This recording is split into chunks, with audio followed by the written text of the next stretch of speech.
and welcome back to another episode of Therapist in Your Pocket. Today, I'm excited, and I feel like I say that every time I get a guest on, but this one is pretty special. Today, I'm talking with Katrina Mason. Now, Katrina and I go way back to Wait, school days, way back. And um, I've watched Katrina from afar. I've witnessed her and held her up close. And now she's somewhere in Australia. Where are you? I'm in Esperance, southwest WA. Nice. Yeah. You're loving it over there? Yeah, it's been quite the journey. So we left with the lap around Australia in May last year.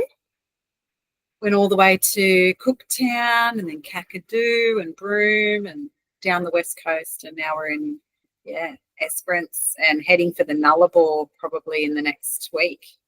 Oh, how exciting. Yay. Thank you, Elon Musk and Starlink, for This beautiful connection we've got today. I know, you can get it anywhere. Wow. That's Yeah. so good. And it's clear. It's not even glitchy. No, it's fine. Amazing. We love Elon and all that he's doing. Yeah, wow. So I was in the middle of, introducing you, and we've launched straight into it.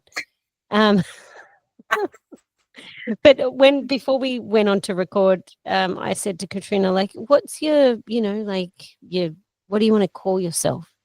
She's like, a radical optimist. I was like, oh, that's so powerful and beautiful. But also, what are your titles? She's like, I don't know. I'm a counselor, a leader, a teacher, a facilitator, and this or that, but that's all boring.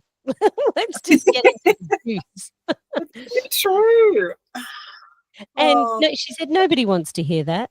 No. And I'm sure once we start talking, you'll really get a feel for Katrina, her energy and her authentic realness, which is what I love about you so much. Your rawness, really grounded human.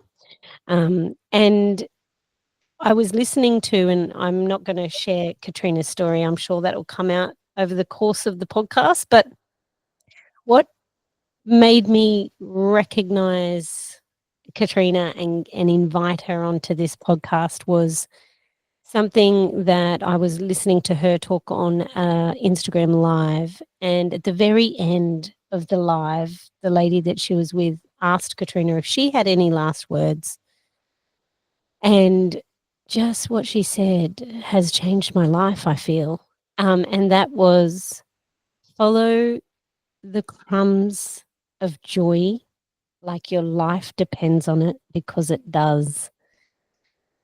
And it's just means so much to me, and I've shared it to my clients. And we were speaking off air, and Katrina, you're like, I don't know, that just came through me, and it has hit so many other people. So thank you. I would like to take, credit for that, but it moves me every time I hear someone else say it. So yeah, it's true. It's true. It's probably saved my life numerous times and my mental health. And I really feel like if we all stopped chasing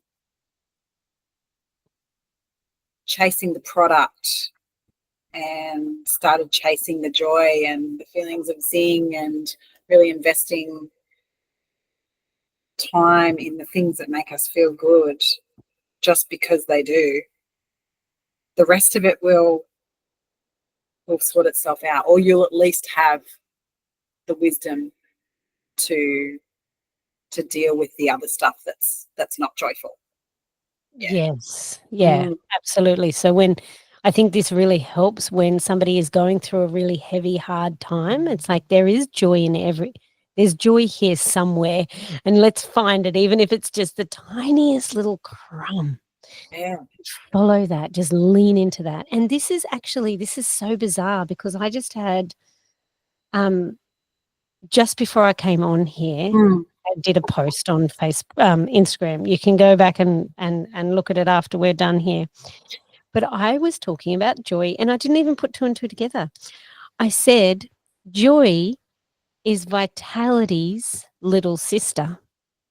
Yeah. And the more you lean into life, the more you say yes to life, joy shows up. Joy Yeah. just comes with her sparkle. So I think these little crumbs of joy are like little life seeds, aren't they? Yeah. And that Yeah. keeps you lifing. Yeah. And you got to feed them. You got to nurture it. Like, and everybody's is different. I think some people get stuck on what should bring them joy, you know.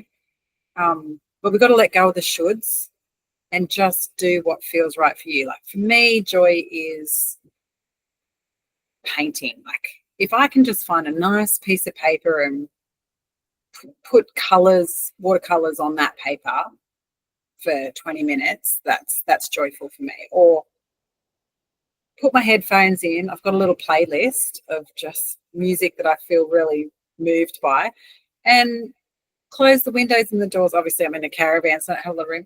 Close the windows and doors and just close my eyes, headphones in, and just rock out to that music. Nobody sees it. I've even done it in public at Geraldton. If there's anybody listening from Geraldton, I couldn't get to a lights and lycra. I couldn't get any time to myself. So I thought, headphones in, cruising up Geraldton Beach, just rocking out. Everyone thought I was completely bonkers, and I do not care. Yeah, it's like a silent disco up the beach. Yep. Yep. Yeah. Alone. Well, I have my Yeah. dog. I reckon you would have created joy in others, because there's nothing like watching somebody else be in euphoria with their own body and expressing it in that way. To be able to look at that, you would have created joy in somebody else for sure. Or at least the hint of like the idea, like, oh, can I just do that? Yes, people, you can. Yeah. What do you think we need in order to be able to do that? Because is it courage? Is it just following that crumb, like following that little desire on the inside that goes, oh, I do, Yeah. I do like doing that. Or Mm. and it doesn't need to be in public, right? Like you say, No, you that's would an like to extreme do example. Yeah. it. Yeah, exactly. And well, look, that wasn't my first crumb that I followed. I've been really investing in these crumbs for a number of years now. So I've seen how investing in that how powerful it is. And I've seen how it affects the people around me, how they then have permission to follow their joy without duty or expectation. So I guess I'm really confident in it now. Yeah, it does take courage, I reckon. It takes courage to step out of all those roles and shoulds and expectations and fear that if you let go, it's all going to fall apart, and move towards joy. It does take courage, but it's a step well worth taking. It's, on the Yeah. other side of that is thriving, right? Instead of surviving. And I've survived. Most of us have. I want to thrive now Mm, for as long as I can. mm. And do you think, I think this is important, that you found joy in possibly your darkest times, Mm, that yeah, you've, um, the irony. Huh? yeah, yeah, the irony, right? Yeah, this is something that joy has 100% supported you in your darkest of times, right? Can we just know a little bit about how that first started with you and how that's, got to Yeah. be? Well, I think it started first with the cancer. So, well, just before I found it, I had stage 3 breast cancer. I was diagnosed with that in 2022. And leading up to that, there hadn't been a lot of joy. It was a lot of stress, a lot of shoulds, and COVID had happened, and we'd got caught up in the housing crisis, and we had a building, like we had a baby and building business, and also a teenage. So it's just everybody was caught up in that fear, and it manifested differently for everybody. And then I got diagnosed with cancer, so all of that came to a screaming halt, because it had to just be about, what do I need to stay in this body? And leading up to that, I had not really loved my body. I think I'd been actively sending messages of the opposite to it for most of my life.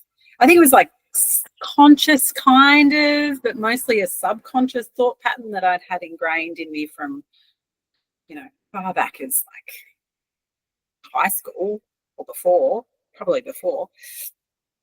Yeah, and then cancer just really said, okay, you don't want this body, that's fine. Like, this is what it looks like. This is what happens when the body stops working. And do you really want that? Well, no. In truth, when I was really faced with the mortality, obviously I actually really do love my body. And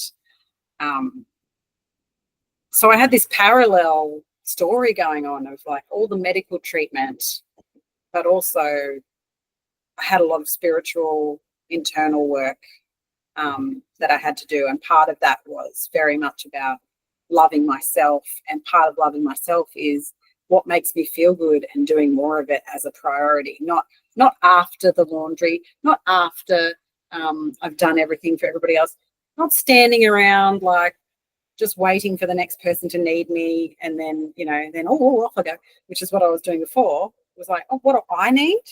And everybody around me was prioritizing that as well, which was so helpful. Yeah, so it started with that, following the joy just in my mind, meditation, sleeping. Yeah, the list goes on and on. And from there, got me through some really dark times. And then the same follows with then, I just recovered from all of that, and our son became chronically, tragically unwell, mentally unwell, and eventually resulted in his suicide. So, two of possibly the worst things you could dream up for yourself. And that's not to minimize how difficult that's been or what other people go through. That's not to minimize that. It's not to make light of that. But in the dark, the light shines, follow the crumbs of light and joy, and eventually you'll make it out the other side with a really beautiful perspective, balanced perspective of this true human experience, not the cookie cutter version of everything's perfect. Yes, perfect family, perfect life. Like, I'm making so much money and everything's perfect. Well, like nobody's living that life. Like, not even the Chris Hemsworth are living that life. It's not true. We're all just fumbling around in the dark. We're making it up as we go along. Yeah, let's just be honest about it. That's so true. That's right. And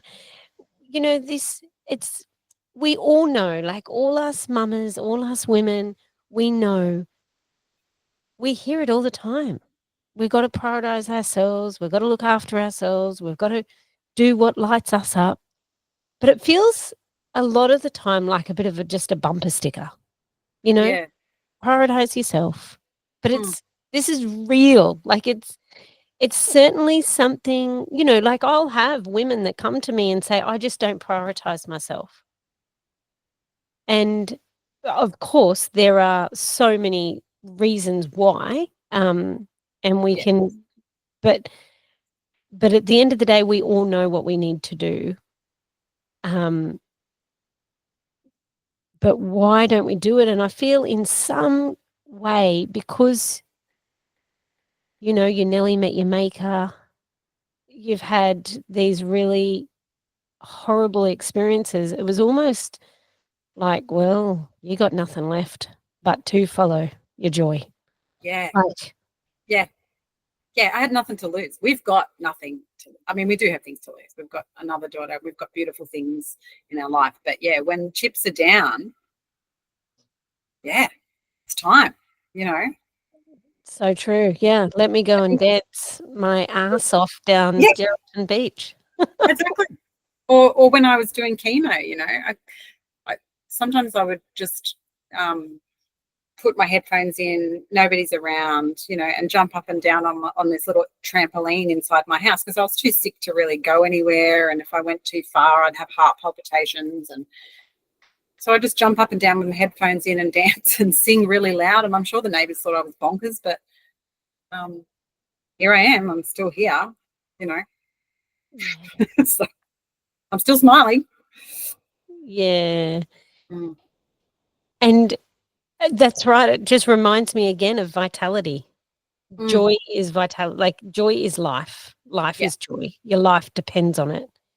Um, yeah, and yeah, I think you basically bounced life back into your cells again, very much so. through your joy. Mm. Yeah. Yeah. But it doesn't, you know, I guess the other thing I want to make people think about too is that you don't have to have the absolute royal ass kicking that I've had. You know, it doesn't have to be cancer and suicide that makes you wake up. It can be, you know, for all different people, it manifests differently. Sometimes it's relationships falling apart. Sometimes it's like other physical, you know, illnesses, pain that makes them really evaluate what they're doing. Um, yeah, it doesn't have to be Oh, look, I some reckon sort of if you've tragic gotten story. yourself to the age of 40, you've had shit, you know? I'm pretty sure you've got some material, right? Yeah, This is this human life. exactly. You've got some material. It may not be the same as mine, but I'm pretty sure you're right. You got Yeah. something to work with there. Life kicks your ass. Yeah, And it's an opportunity for you to, yeah, to grow. And, sometimes people will, when you kind of get through that, sometimes it can be like like it is the turning point for you to really find life again and do it for you. Yeah. So Brene you're, Brown's got a really good meme that I read where she said, oh, somewhere around 40, the universe puts its hands on your shoulders and whispers, I'm not messing around. Come on. No more messing about. Let's do it. absolutely, absolutely.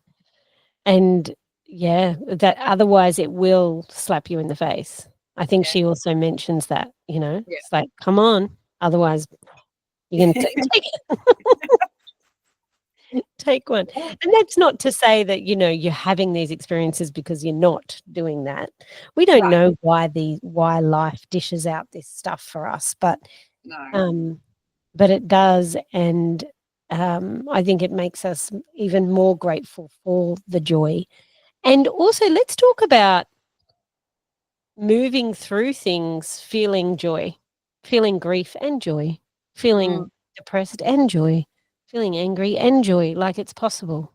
yeah, yeah. That duality. I guess that's the beauty of this crazy human existence, right? It's like we have this really yeah, we can have multiple things going on at the same time. Like I was sick. And to look at me, I was yellow and puffy from the steroids and bald and big dark circles, all the things that you imagine goes with, you know, jamming your body with chemo. But my eyes, like my soul was soaring and shining from the inside out. And people would even say that to me, like, how can you be so sick and so well at the same time? I was like, I know. Could you believe that this is the result of cancer? And being sad, being so sad and so happy to still be here Mm. and being so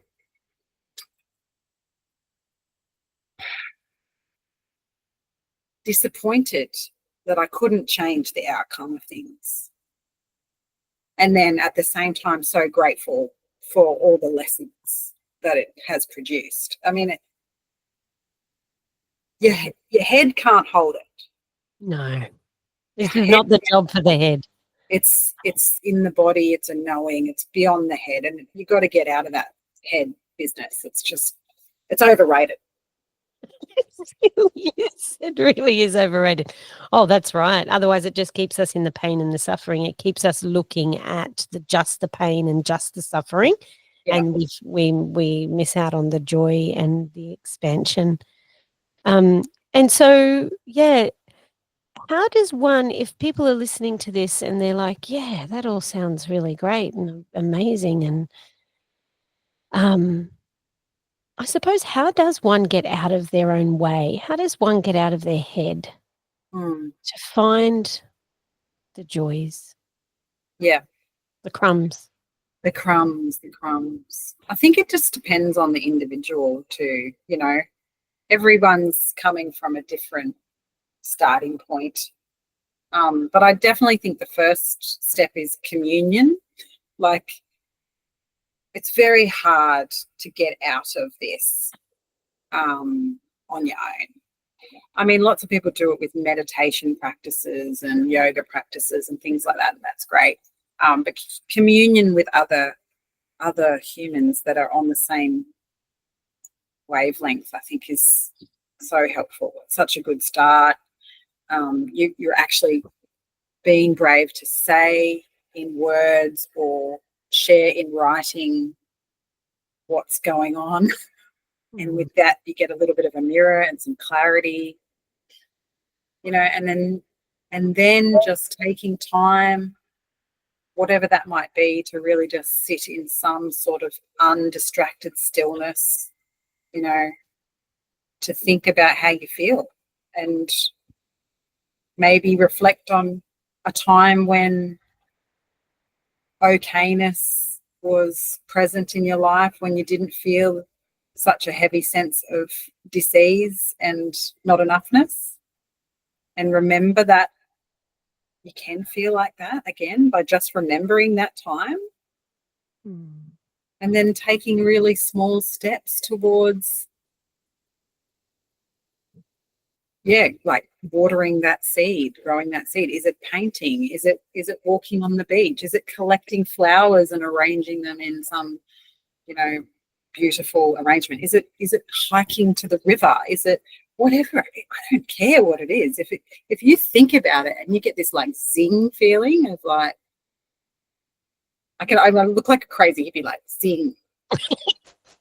I don't know how to explain it, but it's like a change in your vibration to something light and zingy. Do it. Do it like your life depends on it, and do it again and again and again. Whenever you get that little zing, you just follow it around. And I'm not saying drop all the responsibilities. We've got kids, we've got houses, we've got dishes and laundry and blah, blah, blah, blah, blah. Yeah. But you will do those things much better and without the huffing, puffing resentment if you follow the zings. Yeah, that's beautiful. The way you describe that reminds me of how a projector might get a yes response. So, Katrina is are you a splenic projector? I'm a splenic projector. Yeah, splenic projector. And so that's her energy type. So we're just talking a little bit about human design here.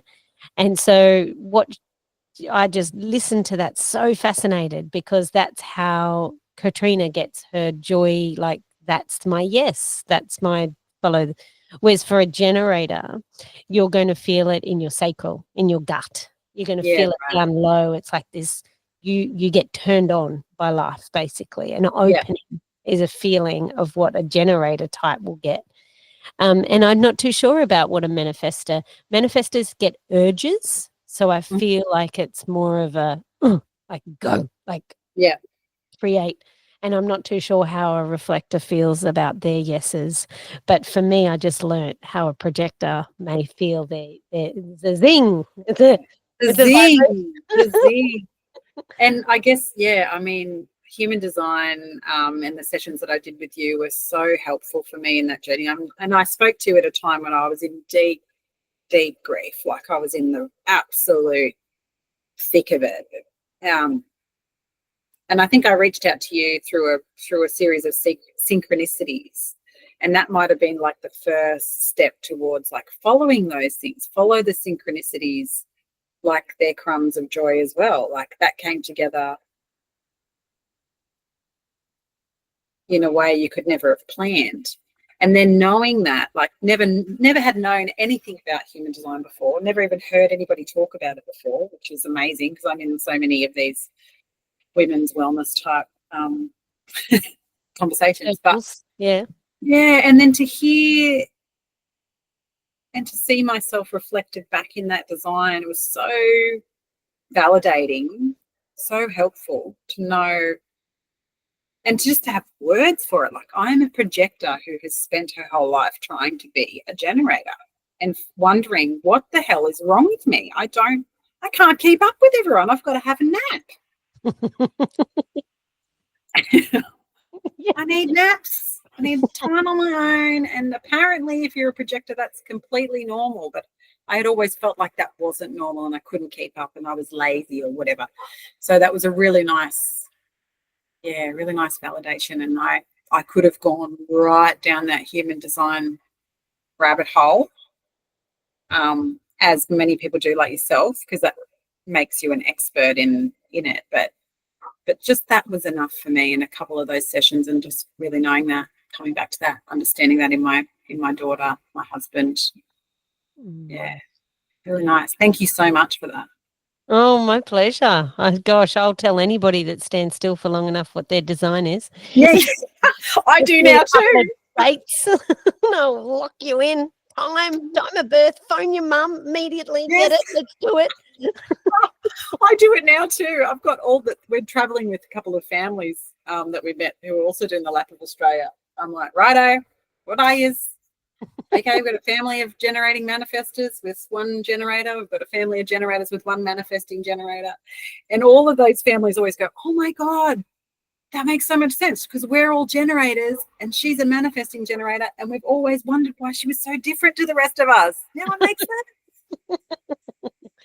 Absolutely right. And then she would feel validated. I'm meant to be different. I'm meant to be like I am. Yeah. It's so validating, and that's why I've included it into my work that I do, because learning about who you are is so helpful in the fact that I've always known I was a bit different, but I always, like you said, tried to be everything that I'm not. Oh, now I can just rest in knowing who I am, and this is me, and there's nothing I can do about it. And so I can go with it.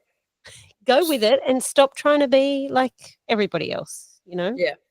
Which again, I think comes back to that that joy discussion, and something that I can't help but bring forward to this discussion as well is, I think in order, this is my opinion, but I'm open up. I'm open for discussion around this and debate.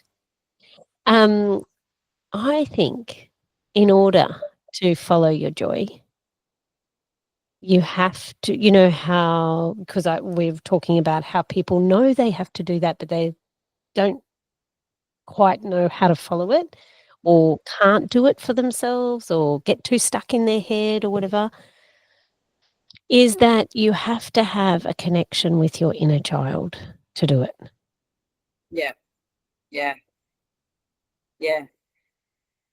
Because she's the one really that says, I want to go to the water, I want to play with paints, I want to dance, I want to create, I want to go and watch birds.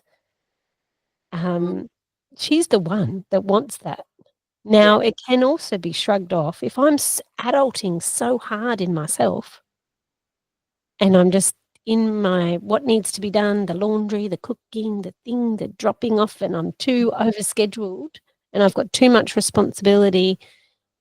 You would look at that and that's what's that going to give me? Like that's silly. That's immature. Not helpful. Got shit to do. Yeah, right? So I think that when we follow the zings or the sacral yeses, it allows we say to our inner child, you matter and you're so important. And when you're healthy, when you're well, I feel amazing. So it's play, isn't it? Joy is Absolutely. play. Yeah, it is play, I reckon, too. And if you tear it all back, like if you layer all the responsibilities back, all the to-dos that we're doing, most of us are doing them for someone else, someone else that we love. Most of us are not just operating without connection. So whatever it is that we're feeling overscheduled for is for someone else, children, partners, parents, family, pets, whatever, I don't care. But if we look deeply at why we're doing it, it's because we want theirs to shine. We want their joy to shine. We want their inner child to be okay to play. And what better permission you can offer is to bring yours to the table as priority. Like, we don't want to squash the inner child of our children. We don't want to squash the play vitality of our partner. No, when we pull it all back, we're really doing all this for that. Yeah. So why not push it to the front? Because you're never going to be like laying on your deathbed thinking, geez, I did some good laundry. Oh, yeah. No. Freaking nailed those drop-offs every day. Never lost a sock. Like, that's not what you There's think no about one ever. fan. No. Yeah, that's actually a good perspective shift as well, is to think about, that's right. On your deathbed, what are you going to be most and we don't know until we get there, of course, but what are we going to hope that we've spent our time in this life doing? Yeah. And we don't have to wait to the end, to reflect on that. It doesn't take much for you to think about, okay, well, this body's not forever. So living from that place can be a bit scary. So it's like a tightrope you walk on between scaring yourself and not scaring yourself. But yeah, the purpose of reflection can be super powerful. Is that what motivated you guys to pack up and go and do some laps around Australia? It was something we've always talked about, but never could really see, how to do it. And then when I was sick, we actually made the pact before I found out I knew I had cancer, but I hadn't had the diagnosis yet. And we were like, on the off chance that this is not what I think it is, we made a commitment to each other that we would live as if it were anyway, which was all these commitments we've made to, doing the things that we want in life as priority. So yeah, the trip around Australia in the caravan was definitely something that came out of that. Yeah. And then when we lost our son, we always wanted to take him to Kakadu.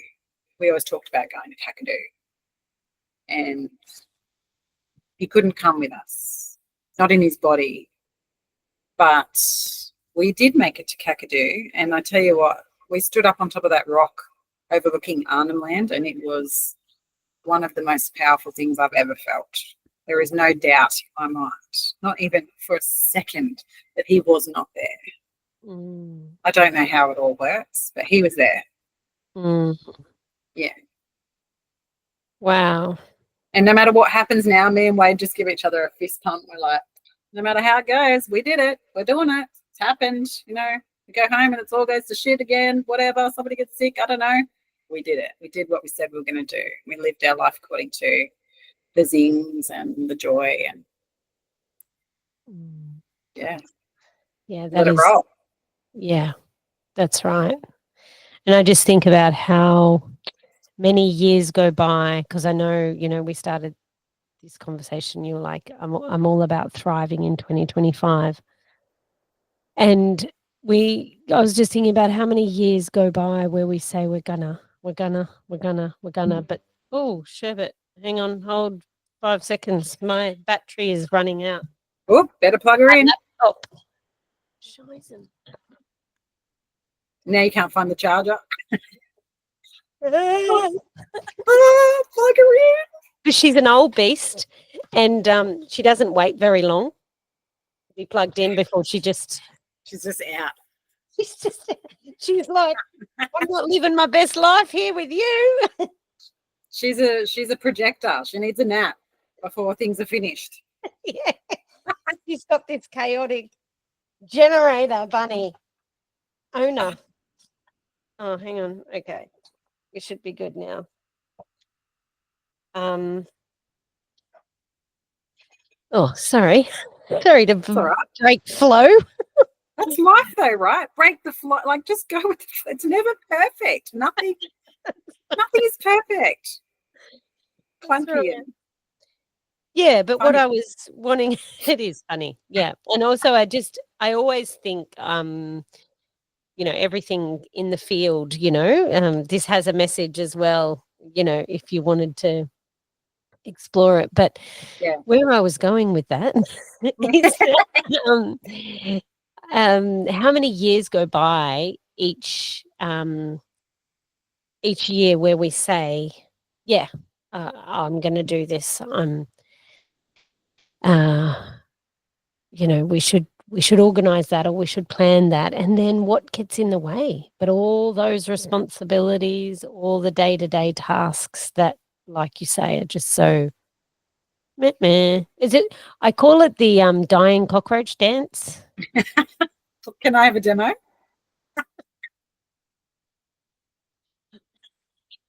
Oh, that's a good one.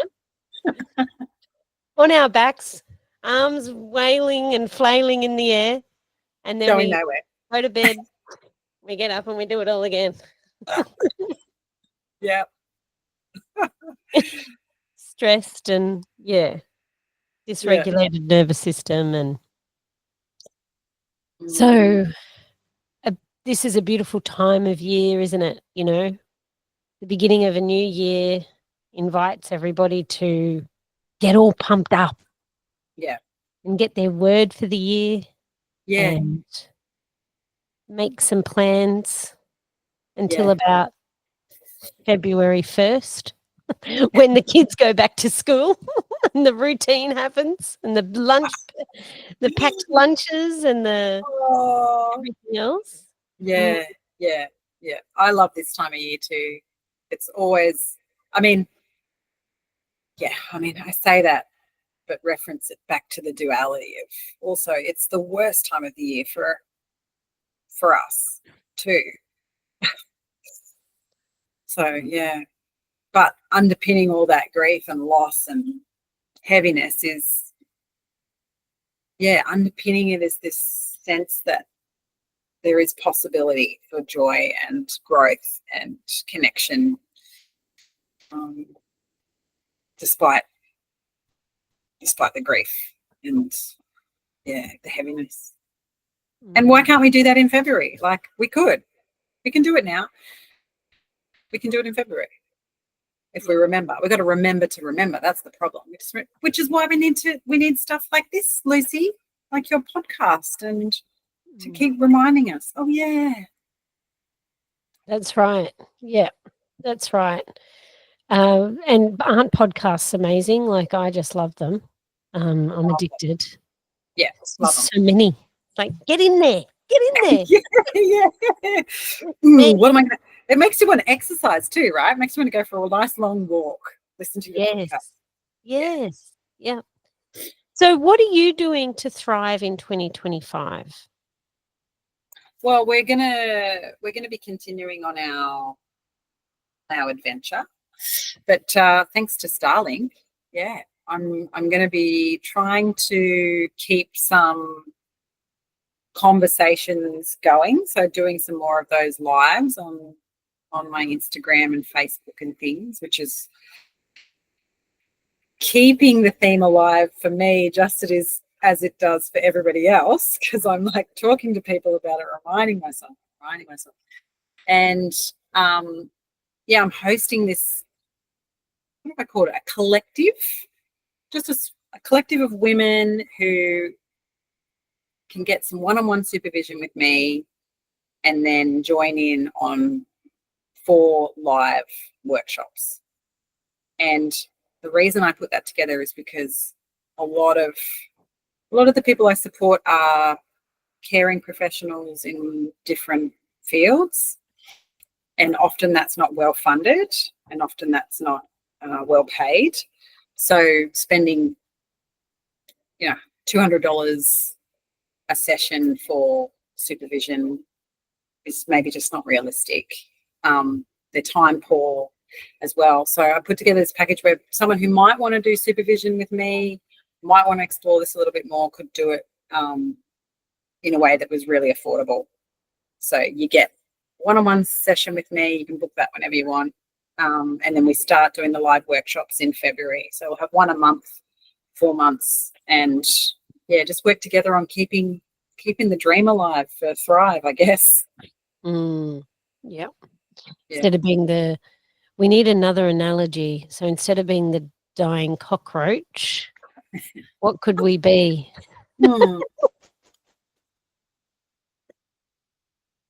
Soaring gazelle. Soaring gazelle, I love it. I don't even know if gazelles soar. They're very tall, are they? Yeah. Well, what about Beautiful. a hugging? What are those? Are they otters that they lay next to each other and hug? Yeah, with their little hands. They're little hugging otters. Yeah, that's projector style, relaxing. Yeah. Let's just have a lay down together. And just, be on the lazy river. Beautiful. Yeah, it's so gorgeous. Well, thank you so much for all that you do and for sharing yourself so beautifully here today. You certainly touched my heart, as you always do, every time I talk to you. Yeah, you're doing some beautiful work, and people can find this little group collective that you've got going on your socials or in the links in the show notes. And I've got a little deal on now, so it's only $199 till the end of January, so that's one session basically. You're getting it for, and I've got a special on where the first 3 people who sign up get a friend for free, so you can gift voucher that to someone that really would enjoy it as well. And I've got 2 spots left for that voucher, so anyone a friend for free, wouldn't you love to get that gift voucher? I would. I know. Imagine somebody saying, yeah, that's the most beautiful thing to be gifted, isn't it? Like, to be considered and be held in that way. And so when do you start? The first workshop will be early February. Okay. Yep. But the one-on-one sessions can start anytime people sign up. They can book it in whenever it suits them. Yep. Okay. And we will have, in that package, you get a lot of other content that I've been developing over the last 10 years. I've just piled it all in there because I'm like, what's the point in it all just sitting in some digital graveyard? Like, you can just have it all for that. Like the Burnout to Balance online course, my audio journals about my cancer journey. I think I even threw in there my mindfulness one-on-one course, like everything. You can have it all. Have it all. Let's go for it. Oh, amazing. Yeah, that just talks to, how you want to support people and throw everything at them. So hopefully something sticks and they pick up that joy of breadcrumb and they follow it, and it creates magic in their lives. Absolutely. I love that. And I mean, you've written a book, for crying out loud. I didn't even know that. I have been you throwing that a very into busy girl. You get a book? What about a car? The book is like the training. So I run the workplace training So I won the Burnout to Balance Workplace training, which mostly gets offered to organisations. So usually government, like New South Wales Health, or NGOs and things will pay me to come in and support their staff in this way. And with that training usually comes the Sustainability in Service Manual. So obviously I've got so much that I want to share, and I can't get it into their brain in the little bit of time that the organisation has funded me to be. Okay. So I put it into a book so that if people like the training and if they like what I'm saying, they can go down that rabbit hole as deep as they want, or they can just stick to what it is that they were offered on that day. So you've got the option then. Was that like I can't remember whether it was 4-week or 6-week was that a Burnout to Balance workshop that I did with you? That was the beginning. Yeah. That was where it all came from. Yeah. Oh.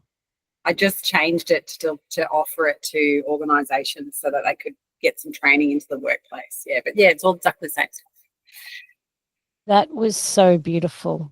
I absolutely loved that. Like, it really supported me deeply. I was changed. I was a changed woman after that, which was amazing. I can't remember whether it was 4 weeks or 6 weeks or what it was, but it was 4 weeks. Yeah. But that was so, and a lot of people find that really powerful, and I can't necessarily deliver that in the same way online, but people can do it for themselves. It's like, I think it's really powerful to hear those messages and then integrate it like in your body, which was the kind of the yoga part of it, the poses. So like, you're hearing the information, you're hearing these things that are awakening your spirit, that are inspiring you, and then you're intentionally moving your body or not moving your body to integrate it into like the whole system. I think we just like listen to it and then off we go, if we take the time to integrate it. So other people can do that at home anyway. Like, you could do it at home, like a pose that you like, or even good old Shavasana, which is just laying on the floor.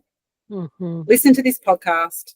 If it's like really touched your soul, turn it off, lay down on the floor, close your eyes, and just feel your body and let it integrate into your body. That's so important. So important. I know, but nobody tells us this, do they? Until we're already running down the bloody mountain. Piling on, no space for integration. This is so important because, like I'll be cleaning the house and I'll be listening to a podcast and I'll be like, oh, this is so good. And then, okay, off to work I go.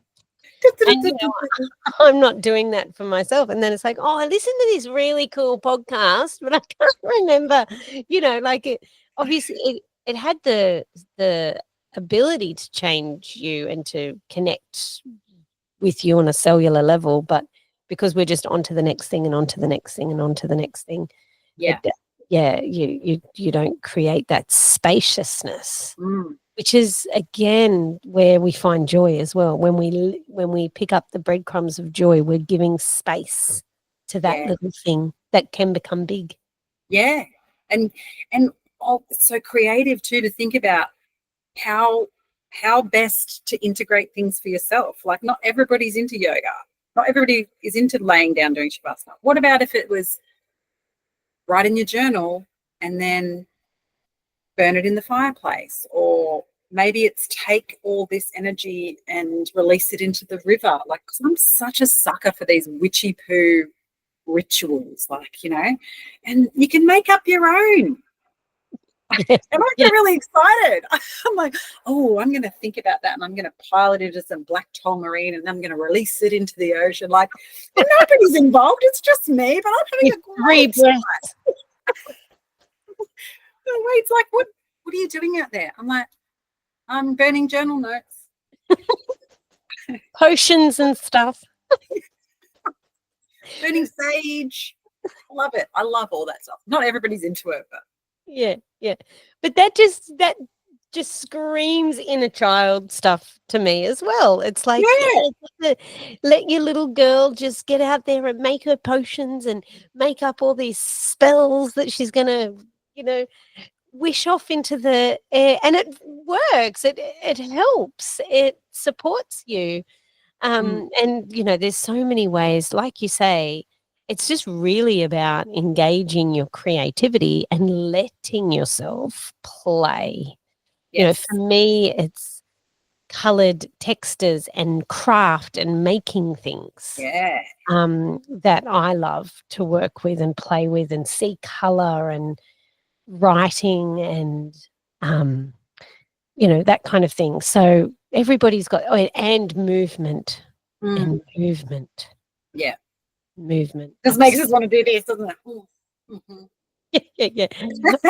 After we go get off here, I will, because I was when you were talking about the trampoline, I asked for a rebounder for Christmas this Yeah. year, and I got one. Santa What, was what's a beautiful. rebounder? Is that a little trampoline? It's a little trampoline. Yeah.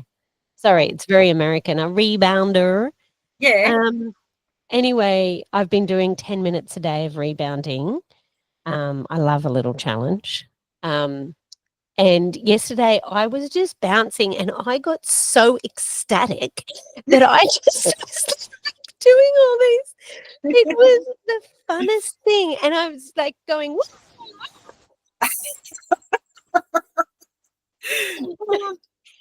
And no one comes running because they're just like, oh, yeah, that's just mum doing mum things. Woohoo! Woohoo! But that's what you want your kids to know you for, right? It's just Yeah. Like, oh, you want them to think, oh, yeah, yeah, yeah. I remember mum used to do that. I'm going to do that too. right. Or just, yeah, being free to just express yourself is, I think that's the crumb of joy as well, isn't it? It's just what a gift you can give to yourself, but also to others. Yeah. Yeah. It does flow on. It can't not because we're all connected ultimately. Yeah, we're doing our little bit, aren't Yeah. we? For Yeah. raising the vibration of people around us. Mhm. I heard that if you can raise your vibration, that I mean, this is something that I read in a book and I didn't integrate well. You didn't lay down and meditate on it. You didn't do a jump on your rebounder after it. No. No, no. But it's something like 5,000 other people Really? you can touch. Yeah. Oh, and can I add some woo woo to that? Yes. Because, we were talking before about AI. Mm. I read a book by Mo Gaudet. I don't know if you've read it, called Scary Smart, about this new AI wave coming through, right? Lots of people have got some fear around it and whatever. And basically, save you the trouble of reading it because, yeah, it's a bit of a read. But he says, like, he was the CEO of Google X, so he kind of knows what he's talking about. He says that AI at the moment is at its infancy. So as much of this kind of content that all of us can just pile into the cyberspace stratosphere is molding this AI, whatever it's going to be, in this kind and beautiful, because there's going to be some big baddies out there, right, that are going to be trying to turn into a weapon and blah, blah, and there's some really not great humans out there that are putting a lot of shit in the internet. What about us? Let's put just whatever it is, pile it in, because you're going to be, we're forming this AI adolescent. Oh, yes. I know. I love that. I love that for people that may be listening to this and they have a message that they want to share with the world, and for whatever reason they're being held back by their mind, by being too much of an adult, not Yeah. allowing themselves to fully express it, that might really help someone to just go, Yeah. Put it into the pile. Put it into the pile, because all the people who are feeding the crap, like, they don't hesitate. no, that's right. We got to be louder. Yeah. Oh my goodness. I love that. Thank you No, so I was like, much. that was the best thing I've heard about this AI thing. I was like, great. So chat, GPT, all this stuff, I'm just piling everything positive I can into the world, and Yeah. let's drive the ship with a bit of joy instead of all this fear mongering. Yeah. That's so true. So true. Oh, we could just go on, couldn't we? But that was really beautiful. Thank you so much for your time. Thank you for And having me. yeah, and enjoy where the rest of your travels. I'm sure, no doubt, I'll be watching all your lives.